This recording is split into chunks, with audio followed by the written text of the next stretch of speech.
न च प्राणसंज्ञो न वै पञ्चवायु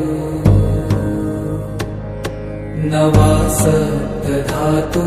न वा पञ्चकोश